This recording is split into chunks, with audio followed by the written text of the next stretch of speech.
Today we'll be doing a comparison of two grinders. We are going to compare the Baratza 270 versus the Kinu M47 classic hand grinder. So this is a very unique comparison. We're going to be comparing espresso grinds between the Sette and between the Kinu, electric grinder versus a hand grinder. Before we do that, I want to mention a few things. Please like this video and subscribe to my channel. This helps me continue to produce content. I also have a Patreon account, so please think about donating to my Patreon account where you'll be entered to win different giveaways of different products that I review over time. I also ask that if you're looking to buy any products that you please use the links below. These are links where I will get a slight commission at no extra charge for you. All of this money goes back into my YouTube channel to help produce different content for you guys to review and for reviews so you can have comparisons between two expensive things where you don't want to go out and buy both and you aren't able to test them yourself. So we're going to start with comparing these two side by side. Few things I want to note. Yes, this is the Baratza 270 WI. I'm going to be doing this comparison without factoring in the 270 WI part, specifically the weight scale that's involved in it. The reason for that is without the scale, this grinder is the exact same, and the price of this grinder is the price of this grinder is $399, so $400, versus this grinder, which does not come with the silicone bands. By the way, I added these on myself. This grinder starts at $345 for a hand grinder.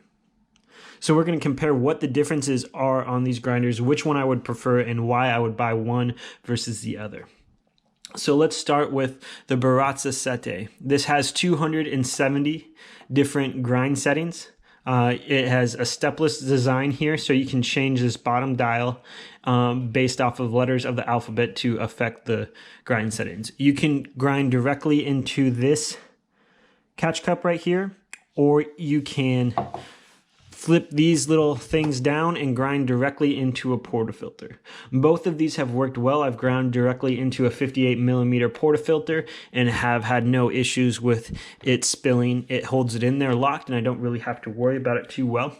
This also has a straight through burr design. So right here, the burr is directly right here. So all the coffee grinds directly straight through, which means the retention rate on this grinder is very, very low. The retention rate being if you put 18 grams in, you can expect to get about 18 grams out, versus some grinders will hold on to 5 to 10 grams and you will be getting old grounds as you come out. So you don't have that issue, and that's one of the whole key things about this. This grinder also has a twist off hopper that locks, so you can change your beans pretty easily. You just flip it out and you can pull all the hopper off with all the beans. So it's a pretty great grinder. I've enjoyed using it. I've had it for a few years. The Kinu, $345. Now let me think about that. $399. You get an electric grinder. You click a button. It grinds a shot of espresso in about 6 seconds.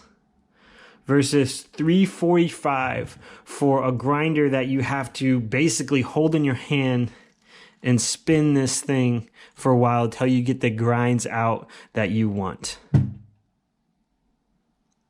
So you're telling me for $50 more, you can get a grinder that does it in 6 seconds versus 45 seconds-ish by your own hand.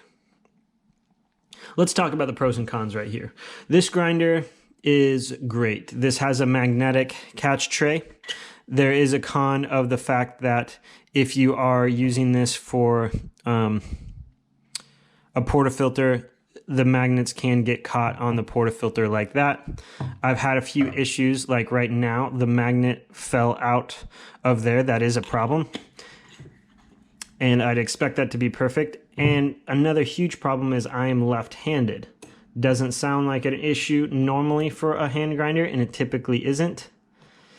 But when you're left-handed, and this grinder in particular has a thumb stopper, that doesn't work well for left-handed grinders. So that's why I had to have the silicone grips, because it was a challenge to grind. If you have small hands, this might not be an enjoyable grinder for you. But I tell you what, this is the best hand grinder in my opinion, that you can get. And by hand grinder, I'm eliminating the HG1 by Weber Workshops. That is $1,000. This is the best premium grinder out there by, in my opinion, and a lot of other people's opinion, that you can get. So the top of the line grinder versus $400 here. Pros to this one is the quiet factor is substantially better. This thing is quiet compared to this thing. This thing is loud. They basically tried to make this as cheap as possible, and you can see that in all the plastic parts. The main issue that I have with this Baratza is the reliability of it. I've replaced the motor. I've replaced the fuse a couple times. I've replaced the circuit board. I've had quite a bit of issues where I've had to take this apart and replace and fix things on it. The plus side is Baratza customer service is currently phenomenal. They get replied to you quickly. They've sent me all these parts for free. They've had extraordinarily great customer service, great instructions on how to repair pretty much everything in here. And that is a huge thing. Having great customer service definitely makes a grinder worth buying. Now, I don't know if that's going to change. They recently partnered with Breville, which isn't known for having the greatest customer service, so we'll see that where that goes.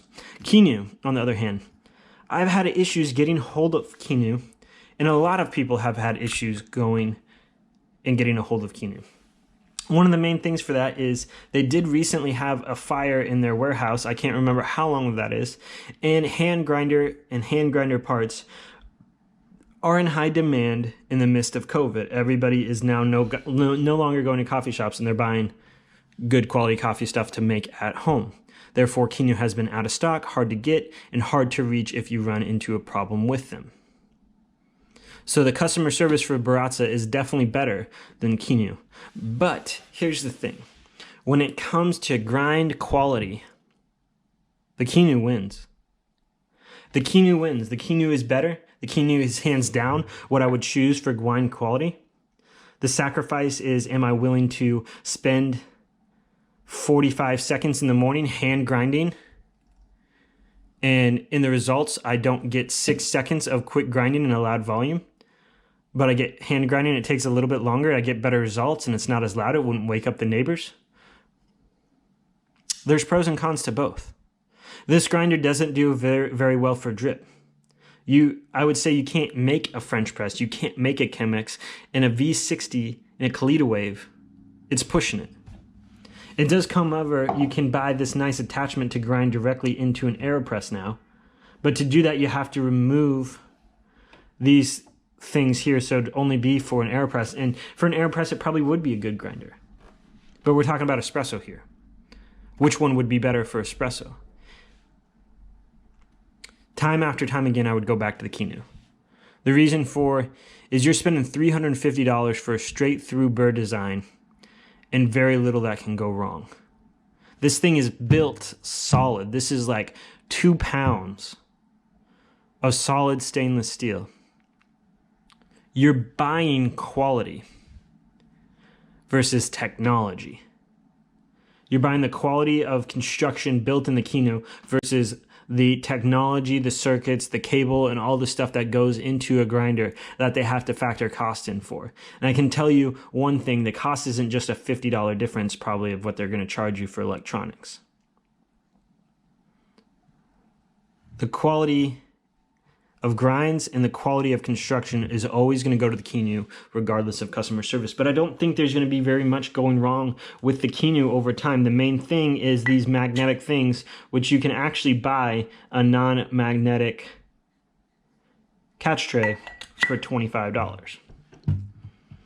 The main question you have to ask yourself when comparing these grinders is, are you willing to put in the effort? Are you willing to put in the effort of grinding for 45 seconds by hand every morning with this thing? Or do you want the convenience of clicking a button and grinding through by time? I can tell you the worst thing about the Kinu is if you're having guests over and you're grinding 3 or 4 shots of espresso, it gets pretty tiring versus clicking the button, clicking the button and loading the ground tray. It's not that much work. It's way quicker and it's way more efficient in that realm of things. But the quality, this leaves me wanting more. This is easier to dial in. The settings are easier. You can grind for pour over. It's not as great as some of the other grinders, but you can make a decent pour over with this grinder. Heck, for the same price, this grinder, you can buy a set of pour over burrs and you can swap out the burrs and make pour overs with it if you want to. And it's still the same price as this grinder. If you're willing to put forth the time, I would buy a Kinu. Hands down, you're getting construction, you're getting quality, you're getting good grinds versus plastic and still decent grinds. This is still a great grinder. I've been knocking on it, but Baratza has went above and beyond on customer service. They've taken care of me for years with this grinder. I've have some issues with it, but that's technology for you. That's electronics for you. But Baratza has been there for me the entire time. This has been straightforward to take apart without any technology or wiring or any capabilities like that. They have succeeded in that. They do produce decent grinders. It makes a good shot of espresso. It does what it says it's going to do. But when it comes to the quality that you get for a little less and they don't have to put electronics in it, it's really like the quality goes directly into your cup of coffee. It makes a world of a difference. I would pick the Kinu hands down again. In fact, this is actually on my list to let go of and just say goodbye to because I no longer need it, because I find myself every morning utilizing this Kinu and it actually being enjoyable. This Kinu made hand grinding not a pain. I had an air grind before this. I still have the air grind actually. And this grinder made hand grinding enjoyable. Sometimes you can even knock it down to 30 seconds, which isn't too bad. If there's any other questions that you have on these grinders, ask them. I'm pretty regularly in my comments, reading through, replying. I want to help you make the right decisions of what you want to buy. I want to help you have the best quality of coffee that you can have by showing you the difference that you can get between $400. If you're looking for quick efficiency, hands down, Sette 270, man, that's gonna work well. If you want the higher quality grinds, you want to pay a little extra, and you're willing to put in a little bit of work for it, the Kinu is incredible. You're going to be pleased with either one of these grinders for whatever you need them for. If you have questions, ask them. Please subscribe. Please like this video. Consider supporting me on Patreon. And if you're interested in buying one of these grinders, please, I ask you to use the affiliate link below so I can use that money that costs you no extra. It's a little bit of commission from me. It doesn't cost you extra. You can buy directly from Prima Coffee as you have before.